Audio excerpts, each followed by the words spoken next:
Selamat pagi, saudara-saudari sekalian dimanapun saudara berada.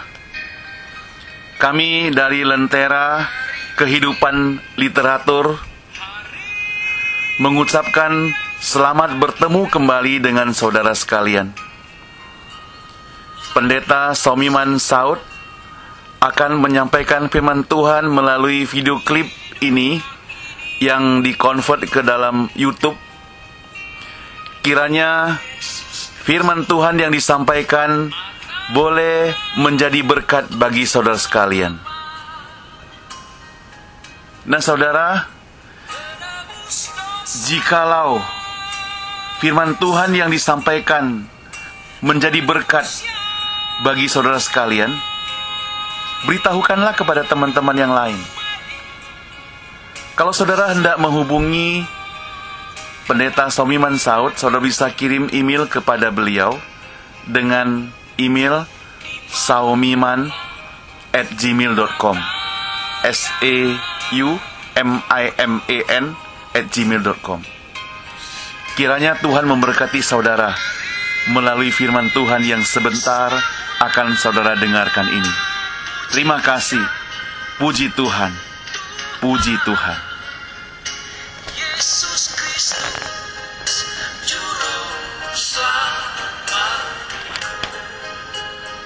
Selamat mendengarkan, saudara. Selamat pagi, saudara sekalian. Pagi ini kita bertemu kembali di dalam kolom Lentera Kehidupan Literatur yang akan membahas satu topik yang kita beri judul Ketika Kita Tidak Terpilih. 2 Samuel 7 ayat 12 sampai 13. 2 Samuel 7 ayat 12 sampai 13, demikian firman Tuhan. Apabila umurmu sudah genap dan engkau telah mendapat perhentian bersama-sama dengan nenek moyangmu, maka aku akan membangkitkan keturunanmu yang kemudian anak kandungmu, dan aku akan mengokohkan kerajaannya. Dialah yang akan mendirikan rumah bagi namaku, dan aku akan mengokohkan tahta kerajaannya untuk selama-lamanya. Demikian pembacaan firman Tuhan. Kita berdoa, saudara. Bapa di surga, tolong kami semuanya, dimanapun kami berada, bukakan hati kami, supaya kami boleh merenungkan firman-Mu Tuhan. Tolong juga hamba-Mu, berikan kekuatan kepada dia, urapi dia, supaya firman Tuhan yang disampaikan menjadi berkat bagi kami semua. Di dalam nama Tuhan Yesus kami berdoa. Amin. Saudara, sebenarnya sejak kecil, setiap orang sudah mempunyai cita-cita. Tentu kita masih ingat pada saat itu banyak orang yang bertanya tentang cita-cita kita. Mereka kira-kira bertanya demikian. Kalau nanti kamu dewasa, sudah besar, mau jadi apa? Mungkin juga kita dengan muluk-muluk menjawab kepada mereka, aku mau jadi dokter. Aku mau jadi insinyur. Aku mau jadi orang kaya. Aku mau jadi pengusaha. Aku mau jadi profesor, dosen, dan sebagainya. Tidak pernah ada yang mengatakan ia hendak menjadi pengemis atau gelandangan. Walaupun saudara, terus terang, saya baca di koran, ada pengemis yang kaya. Bahkan dia mencita-citakan kalau anaknya suatu saat sudah besar juga jadi pengemis, saudara. Itu sebabnya ada peribahasa mengatakan, gantungkanlah cita-cita Anda setinggi langit. Artinya apa? Artinya berikanlah pengharapanmu pada sesuatu yang Anda harapkan setinggi mungkin. Namun saya menganjurkan agar kita mengubah sedikit kata-kata peribahasa tersebut tanpa mengurangi bobotnya. Gantungkanlah cita-citamu setinggi langit, tentu kita tidak bakal mencapainya, saudara. Biarlah kita gantungkanlah cita-cita pada suatu posisi atau titik tertentu, sehingga kita benar-benar dapat mencapainya. Saya mempunyai seorang tokoh favorit dalam Alkitab. Saya yakin saudara juga mempunyai tokoh favorit tersendiri dalam Alkitab. Tokoh favorit saya adalah Daud. Sejak kecil, saya suka sekali dengan cerita-ceritanya tentang Daud. Sebagai gembala ternak, tubuhnya yang masih kecil, namun ia diberikan Tuhan kekuatan yang luar biasa untuk mengalahkan raksasa Goliat yang ditakuti semua orang Israel, termasuk oleh Raja Saul, saudara. Oleh sebab itu, Daud pun dipuji di mana-mana, termasuk oleh para perempuan di Yerusalem.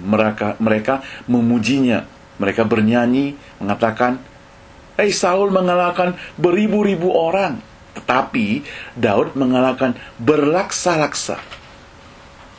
Nah, kalimat pujian inilah yang akhirnya menjadi sumber kesulitan baginya. Karena Raja Saul tidak senang akan hal itu. Raja Saul menjadi marah. Daud dianggap sebagai saingannya. Maka mulai saat itu timbul dendam di hati Saul. Ia berusaha dengan berbagai cara untuk membunuh Daud. Padahal Daud itu adalah menantunya. Rupanya saingan tidak bisa muncul kapan saja dan dari siapa saja. Tidak pandang bulu, saudara. Termasuk orang-orang yang dekat dengan kita bisa menjadi saingan kita. Sementara saat ini sedang berkecamuk di dalam kehidupan Daud, yang akhirnya karena saingan tersebut, Daud harus melarikan diri ke sana kemari, pontang-panting, untuk menyelamatkan diri dari ancaman Raja Saul. Ceritanya sekarang, bagian yang kita baca itu, Daud mungkin sudah dalam keadaan tenang. Maka Daud sendiri punya cita-cita, kerinduan yang mulia sebenarnya. Coba perhatikan 2 Samuel 7 ayat 2 dan 3. Saya bacakan buat saudara. 2 Samuel 7, 2 dan 3. Dia katakan demikian, lihatlah, aku ini diam dalam rumah dari kayu aras. Padahal tabut Allah diam di bawah tenda. Lalu berkatalah Nathan kepada raja, baik, lakukanlah segala sesuatu yang dikandung hatimu, sebab Tuhan menyertai engkau. Apa maksudnya Daud berkata demikian? Daud ingin mengatakan, sekarang loh, saya tinggal di rumah yang bagus, tapi tabut Allah masih di bawah tenda. Tidak menetap, tidak permanen. Namun, saudara, keinginan hati Daud ini yang mulia untuk membangun tidak pernah terwujud. Mengapa? Sebab ternyata nanti yang membangun bait Allah itu bukan Daud, tetapi anaknya yang bernama Salomo. Pertanyaannya, mengapa terjadi demikian? Mengapa Daud tidak diperbolehkan mendirikan bait Allah? Bukankah itu niat yang baik? Bukankah itu niat yang mulia? Bukankah itu bagus? Bukankah itu sedap dipandang? Bukankah itu bukan satu kejahatan?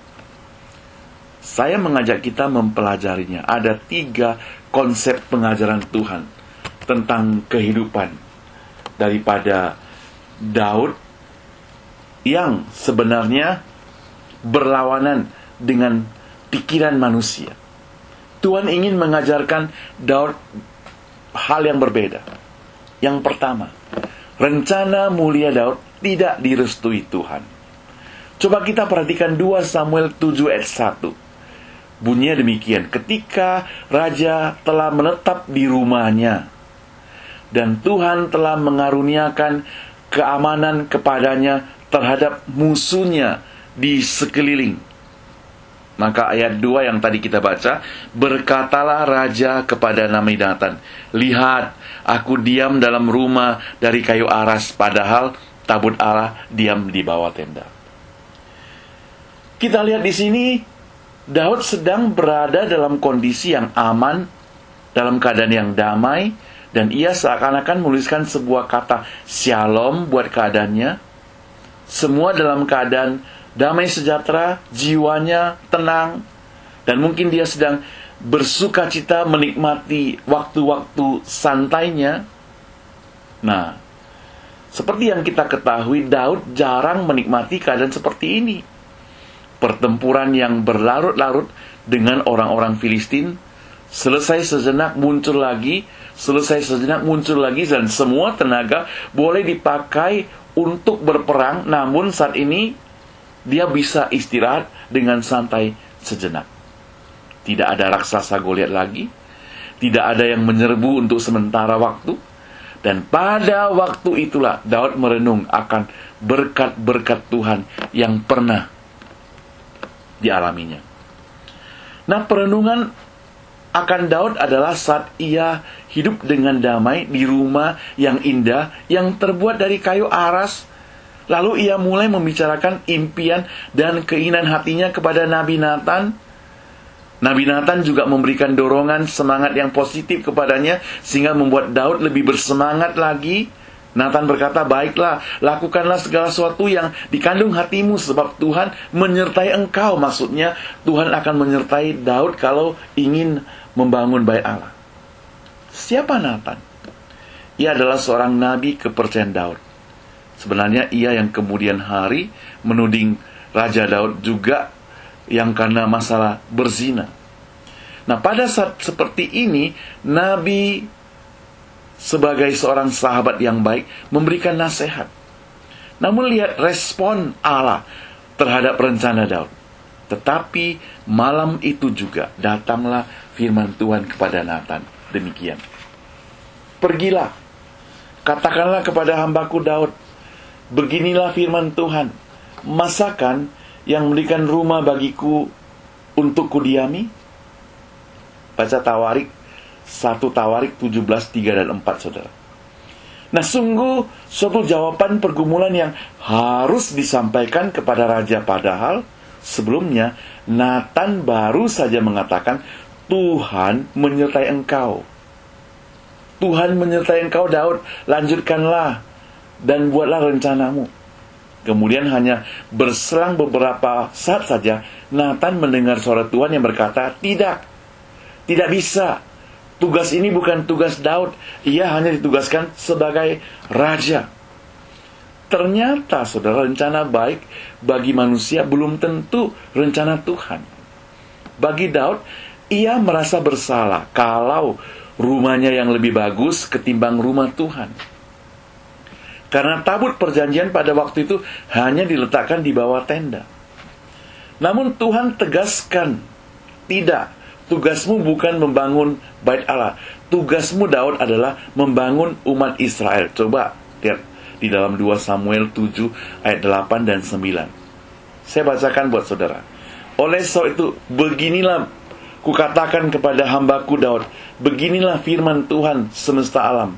Akulah yang mengambil engkau dari padang ketika menggiring kambing domba untuk menjadi raja atas umatku Israel. Aku telah menyertai engkau di segala tempat yang kau jalani dan telah melenyapkan segala musuhmu dari depanmu. Aku membuatmu besar namamu seperti nama orang besar yang ada di bumi. Surat Tuhan bukan sentimen pada Daud. Tapi Tuhan ini katakan, engkau adalah seorang prajurit. Hatimu berada di medan pertempuran. Engkau adalah seorang tentara dan pejuang untuk negeri Israel, bukan seorang pembangun bait Allah. Engkau adalah seorang pria yang berlindung di bawah selokan, gua-gua, bukan menetap di setempat. Dan aku akan memberkati dan memelihara engkau terus-menerus. Maka dalam 2 Samuel 7, 12, ayat 3 dan sampai 13, itu kita membaca tadi sudah kita bacakan. Dikatakan, apabila umurmu sudah genap dan engkau telah mendapat perhentian bersama-sama dengan nenek moyangmu, maka aku akan membangkitkan, saya singkatkan saja, keturunanmu untuk membangun kerajaan maksudnya membangun bait Allah. Bagaimana dengan kita? Pada waktu senggang, pada waktu santai, pada waktu tidak ada pekerjaan, pada waktu jam istirahat, pada waktu tidak ada hal yang kita lakukan lagi, apa yang kita lakukan? Saya sering menemukan anak-anak Tuhan yang tanda kutip orang Kristen, yang tanda kutip lagi yang katanya sangat cinta kepada Tuhan. Mereka pada waktu-waktu demikian langsung pesan hotel, langsung pesan tiket, ingin menikmati liburan. Saya tidak berkata liburan itu tidak baik, saudara. Kadang-kadang kita perlu ambil waktu untuk liburan. Tapi pernahkah kita mengambil waktu kita yang santai itu, datang menghadap hamba Tuhan, kemudian bertanya, apa yang bisa saya perbuat untuk pekerjaan Tuhan? Pernahkah kita merasa sungkan, sementara rumah kita begitu indah, rumah kita begitu mewah, lalu rumah Tuhan mungkin tidak lebih daripada standar itu? Atau mungkin lebih parah lagi, pernahkah kita merasa malu kalau kita menikmati fasilitas yang bagus, mewah, sementara mobil di gereja masih mobil kuno, mogok-mogok lagi. Lalu sound system di gereja masih kacau. Lalu kebutuhan-kebutuhan di gereja masih kurang. Ada orang sebut defisit. Memang saya percaya Tuhan akan mencukupkan, tapi pernahkah kita sebagai anak Tuhan memikirkan hal itu? Yang kedua, kesempatan Daud mendukung pembangunan dipakai baik-baik. Jelas sekali bahwa Daud bermaksud melakukan sesuatu yang baik bagi Tuhan. Ia merasa bersalah kalau rumahnya indah dan mewah sementara bait Allah masih berbentuk tenda. Sekali lagi, ia bermaksud membangun kembali rumah Tuhan. Namun apa boleh buat? Tuhan berkata tidak.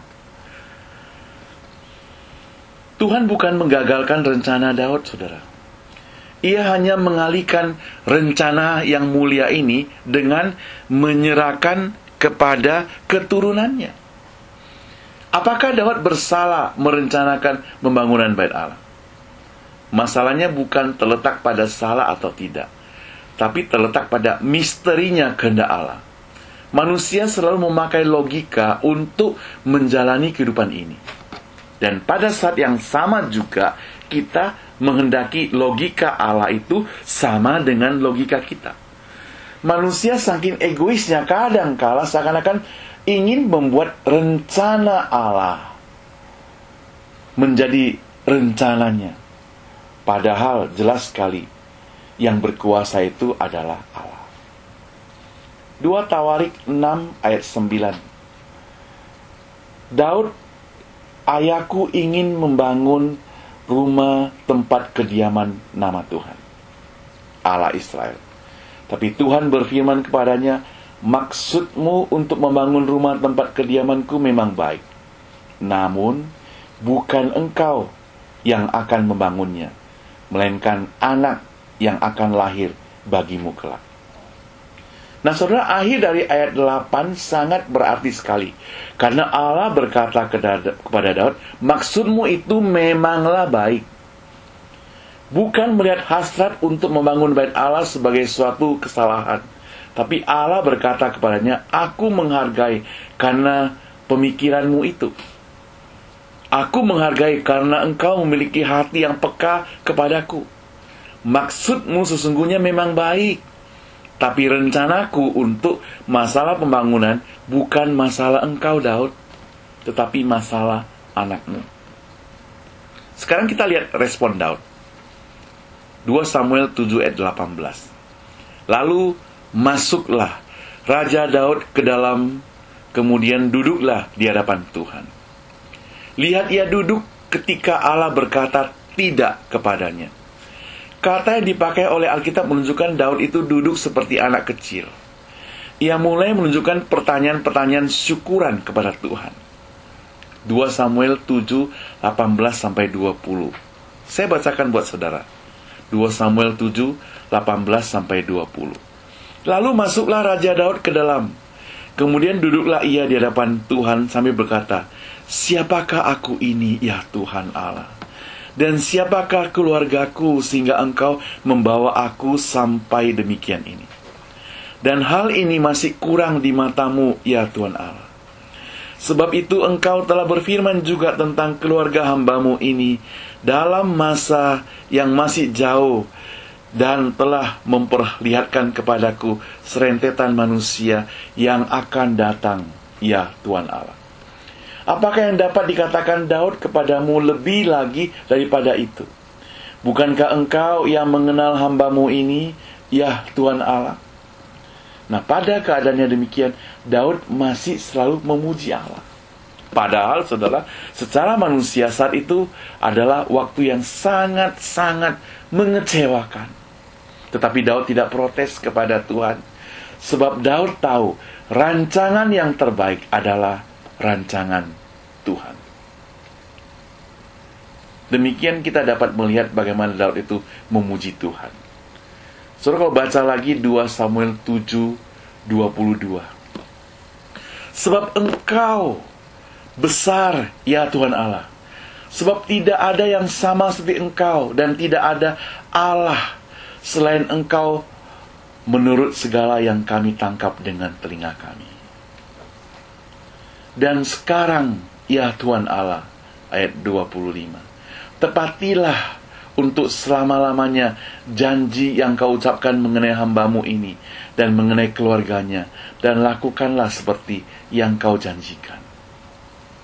Ayat 29, "Kiranya Engkau sekarang berkenan memberkati keluarga hamba-Mu ini, supaya tetap ada di hadapan-Mu untuk selama-lamanya.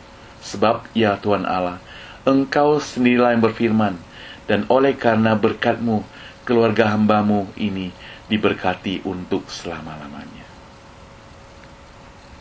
Nah, saudara, itu respon pujian Daud.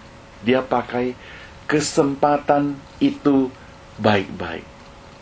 Dia mendukung anaknya membangun bait Allah. Yang ketiga, penolakan ini tidak membuat Daud frustrasi. Nah, walaupun Daud tidak mendapat kesempatan membangun bait Allah itu, ternyata ia tetap mendukung pembangunan itu.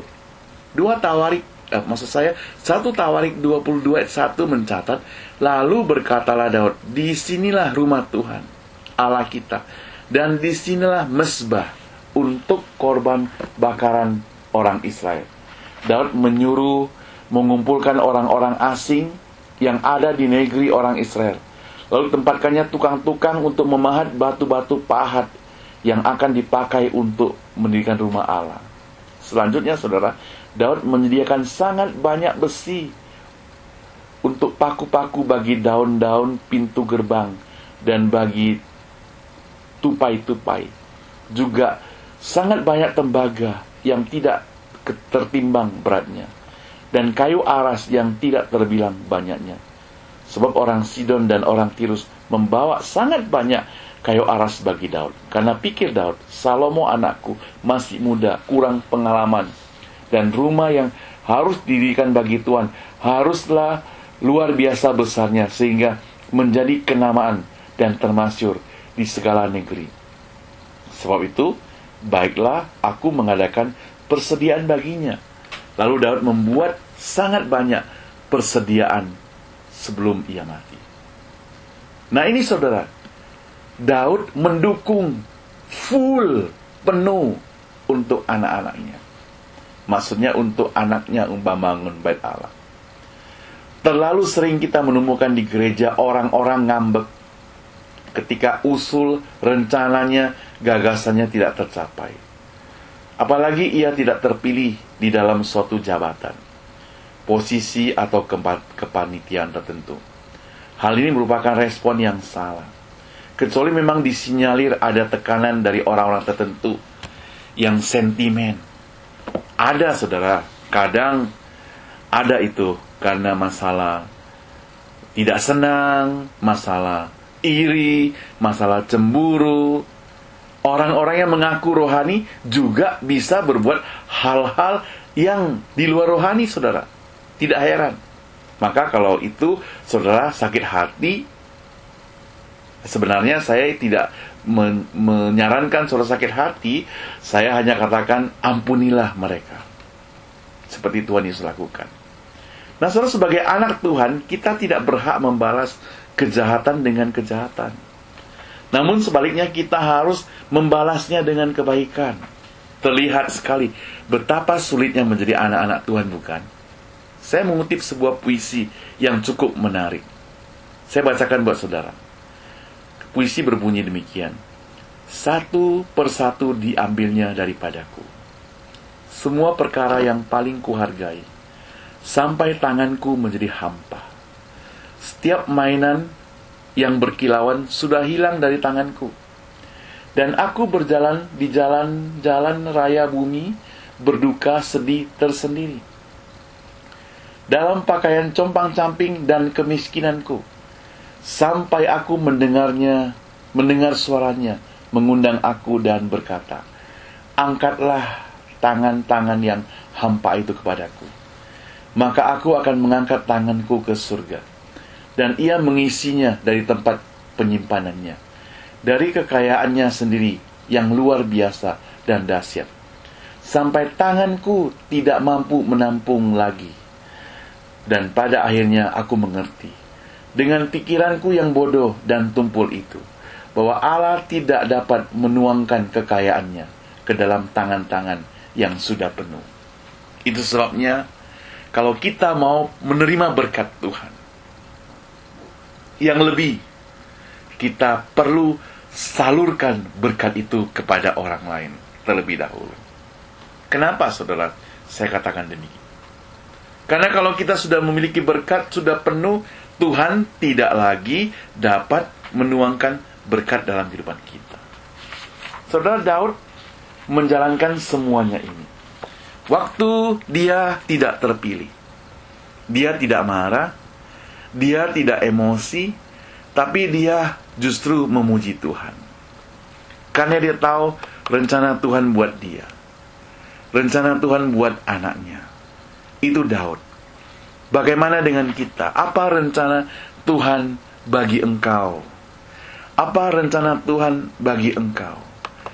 Waktu bukan engkau yang terpilih, apa yang engkau lakukan? Dan kalau engkau bisa terpilih, itu hanya anugerah. Dan kalau engkau diberi kesempatan untuk mendukung pekerjaan Tuhan, itu juga merupakan anugerah.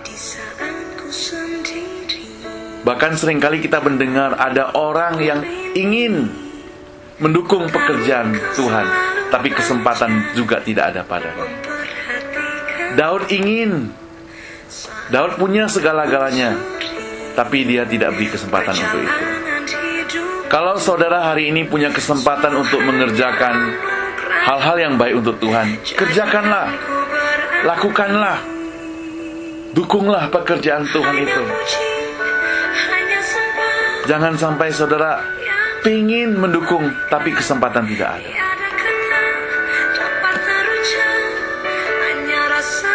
Hanya anugerah Tuhan. Mari kita berdoa.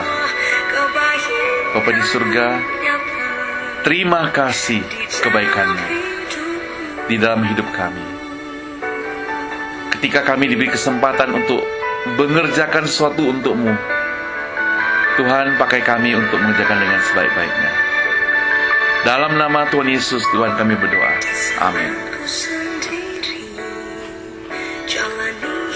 Saudara, kalau video klip ini mau jadi berkat bagi saudara, berikan kepada orang lain juga. Jikalau saudara hendak mengontak hambanya yang menyampaikan firman Tuhan ini, kirim email ke alamat yang di bawah ini, saudara. saumiman@gmail.com. Terima kasih. Tuhan memberkati kita.